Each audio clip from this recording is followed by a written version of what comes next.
दोस्तों, welcome back to my channel knowledgeable brain. और आज हम इस वीडियो में डिस्कस करने वाले हैं चिनुबा आचीवी की शॉर्ट स्टोरी सैक्रिफिशियल एग के बारे में। तो चलिए बिना टाइम वेस्ट करे वीडियो की शुरुआत करते हैं।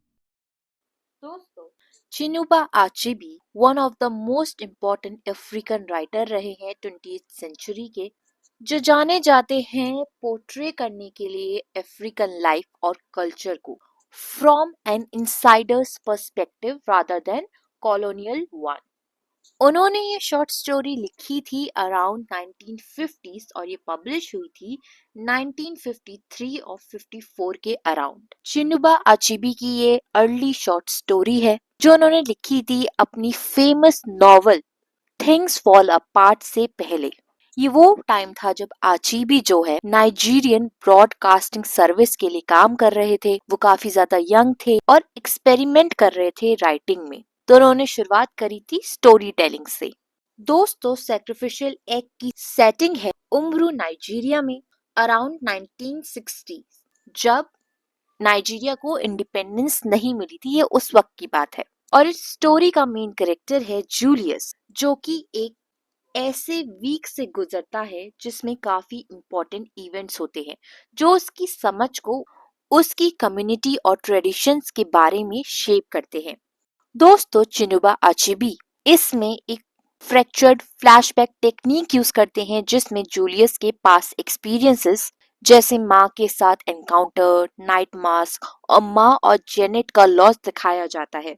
ये इवेंट्स पास्ट में होते हैं लेकिन जूलियस के प्रेजेंट स्ट्रगल और कंफ्यूजन को समझने में हेल्प करते हैं। आचिबा की राइटिंग इग्बो लोगों की ओरल स्टोरी टेलिंग ट्रेडिशन से डीपली इन्फ्लुएंस्ड है। उनका प्रोस सिंपल होता है लेकिन नाइजीरियन लाइफ को बहुत विविडली दिखाता है। वो लैंग्वेज और कल्चर डिटेल्स को इंक्लूड करते हैं अपनी स्टोरी में ताकि स्टोरी और ज्यादा रिच और रियलिस्टिक बन सके। दोस्तों, इस स्टोरी में कल्चर हेरिटेज, कॉलोनियलिज्म और वेस्टर्न एजुकेशन और इंडिजिनियस बिलीफ के बीच के क्लैश जैसे थीम्स को एक्सप्लोर किया गया है। चलिए दोस्तों, अब इस शॉर्ट स्टोरी को अच्छे से समझते हैं। सैक्रिफिशियल एग एक शॉर्ट स्टोरी है जो ब्रिटिश कॉलोनियल रूल के टाइम सदर्न ईस्टर्न नाइजीरिया में वेस्टर्न इन्फ्लुएंस और इग्बो कल्चर के क्लैश को स्टडी करती है। जैसे मैंने आपको बताया, इस कहानी का प्रोटोगोनिस्ट जूलियस ओबी है, जो इग्बो कल्चर से बिलोंग करता है, जिसके पास है वेस्टर्न एजुकेशन और वो एक यूरोपियन ट्रेडिंग कंपनी में काम करता है। वो जेनेट नाम की लड़की से एंगेज्ड है जिसके मदर माँ एक डिवोटेड क्रिश्चियन है, लेकिन साथ ही ट्रेडिशनल इग्बो बिलीफ पर भी विश्वास करती है। स्टोरी की शुरुआत जूलियस के साथ होती है, जो उम्रों के बड़े ओपन एयर मार्केट को ऑब्जर्व कर रहा होता है। ये मार्केट पहले एक छोटा सा गांव था जहाँ वीकली मार्केट लगता था, लेकिन सिविलाइजेशन के इन्फ्लुएंस से ये एक बिजी पोर्ट बन गया है। लेकिन अभी मार्केट खाली पड़ा है क्योंकि टाउन स्मॉल पॉक्स से अफेक्टेड है, जिससे इग्बो कल्चर में एक इवल डिटी किटिकपा माना जाता है। जूलियस जेनेट और माँ के लिए टेंशन फील करता है, जिनसे वो एक हफ्ते से नहीं मिला है क्योंकि स्मॉल पॉक्स एपिडेमिक चल रहा है। एक रात घर जाते वक्त जूलियस गलती से एक अंडे पर पैर रख देता है, जो किसी ने क्रॉस रोड पर सेक्रीफाइस के रूप में रखा होता है ताकि अपनी बैड लक को दूर कर सके। जब जूलियस उस अंडे को तोड़ देता है तो वो अनजाने में उस इंसान की बदकिस्मती को खुद पर ले लेता है। जैसे कि इंडिया में माना जाता है कि नींबू पे पैर रख दोगे तो जिस इंसान ने वो नींबू रखा है उसका बैड लक आपके ऊपर आ जाएगा। वैसे ही अफ्रीकन इग्बो कल्चर में भी ये बिलीफ है कि अंडा अगर एक क्रॉस रोड पे रख दिया जाए और उस पे कोई पैर रख दे तो उसका बैड लक दूसरे इंसान पर शिफ्ट हो जाएगा। ये स्टोरी इग्बो अफ्रीकन सिविलाइजेशन और वेस्टर्नाइजेशन, खासकर यूरोपियन इन्फ्लुएंस के बीच के कन्फ्लिक्ट को दिखाती है। इसमें थीम्स एक्सप्लोर की गई है जिस जैसे इंडिजिनियस कल्चर की स्ट्रेंथ, कॉलोनियलिज्म के नेगेटिव इफेक्ट और एक तरह का एम्प्टीनेस और लॉस का फीलिंग। तो यहाँ पे कल्चर के बारे में कुछ चीजें पता चली है। अब जूलियस ओबी एक बड़े ओपन मार्केट की तरफ देख रहा होता है।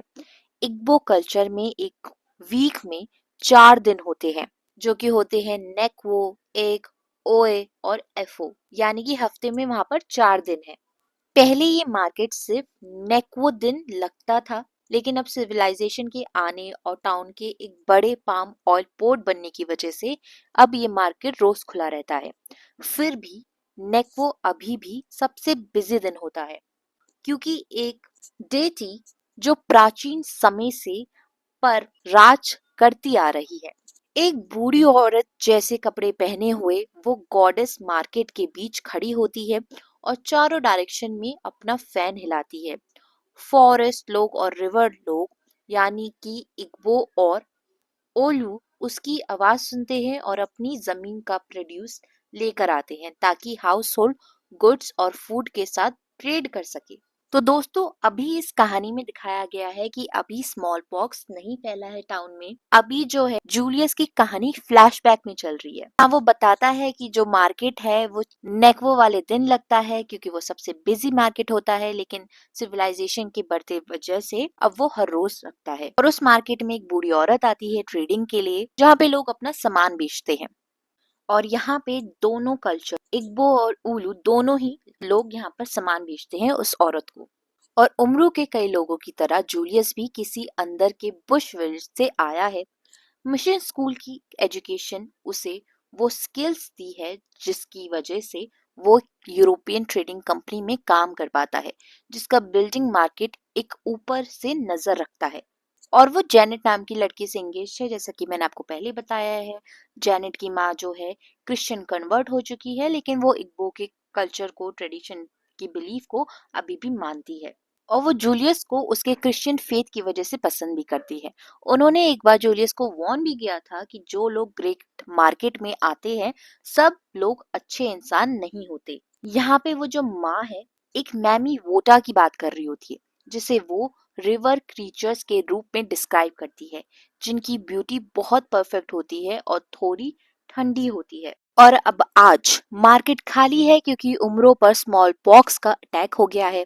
इग्बो लोग इस डिजीज को किटिकपा कहते हैं। जैसे कि मैं आपको पहले बताया है, ये एक इवल डिटी के रूप में देखा जाता है।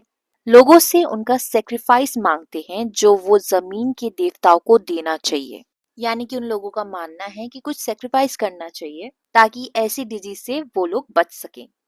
और वो जो स्मॉल पॉक्स के जो निशान होते हैं उसको एक आर्टिस्ट का काम मानते हैं लोग वहाँ के, जो अपने विक्टिम्स को वो डेकोरेट करता है। जब उम्रू सिर्फ एक छोटा सा गांव था जहाँ वीकली मार्केट लगता था, तब वहाँ स्मॉल पॉक्स नहीं था। फिर प्रोग्रेस ने उस गांव को एक बिजी, फैला हुआ, भीड़ भाड़ और गंदा रिवर पोर्ट बना दिया, जहां बहुत सारे अजीब स्ट्रेंजर लोग आने लगे जो घर की ड्यूटीज छोड़कर पैसे और ट्रेड के पीछे भागते हैं। इसी भीड़ के साथ स्मॉल पॉक्स भी उम्र में आ गया, ऐसा वहां के लोगों का मानना है। अब जैसा कि मैंने आपको पहले ही बताया था, तो जूलियस जो है जेनेट और माँ के लिए चिंता करता है क्योंकि वो उन दोनों से एक हफ्ते से मिला नहीं होता। जैसे मैंने आपको बताया सब कुछ बंद है। और जब वो लास्ट टाइम माँ से मिला था तो उसने कहा था कि एपिडेमिक खत्म होने तक उनका नाम मिलना ही बेटर होगा। वो कहती है तुम्हें कभी पता नहीं होता कि तुम रास्ते में किससे मिल जाओ। और बताती हैं कि सामने वाले घर की फैमिली इन्फेक्टेड हो चुकी है।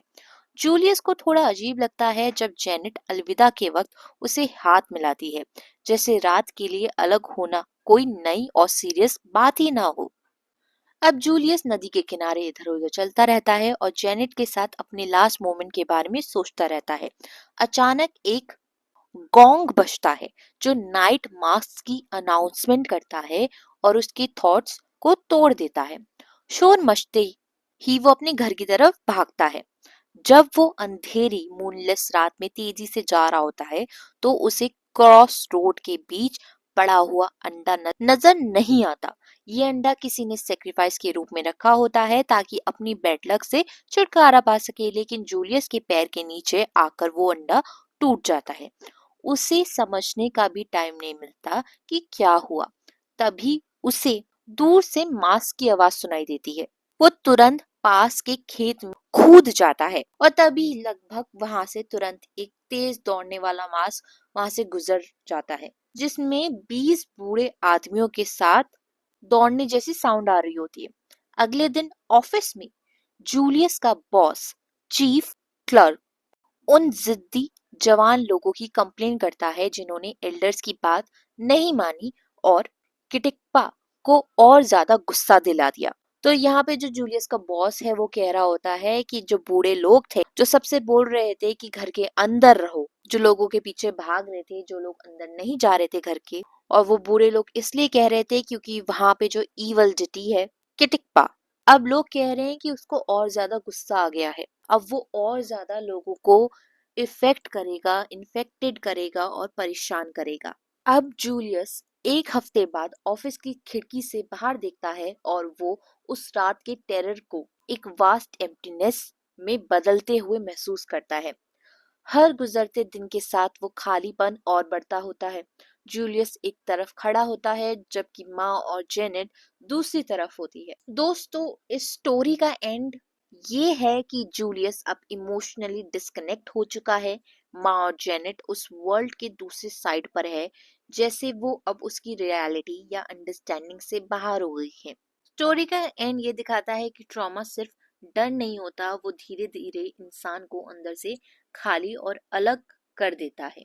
दोस्तों, इस कहानी में ये दिखाया गया है कि जूलियस जो है, जिस कम्युनिटी से बिलोंग करता है, इग्बो कल्चर से बिलोंग करता है, वहाँ की जो बिलीफ है वो उसको ओवर पावर कर लेते हैं। वहाँ के लोगों का ये मानना है कि एक ईवल डाइटी है जिसकी वजह से टाउन इफेक्टेड है, क्योंकि वहाँ के लोग जो हैं बहुत ज्यादा मॉडर्न हो चुके हैं। और जूलियस जब अंडे पे पैर रखता है तो उसको लगता है कि मुझे अपने बूढ़े लोगों की, एल्डर्स की, उस कम्युनिटी के, उनकी बात माननी चाहिए थी, घर से बाहर नहीं निकलना चाहिए था, क्योंकि उसने उस अंडे पे पैर रखा है जिसकी वजह से अब जो डेंजर है उसके और उसके लोगों की तरफ आ रहा है।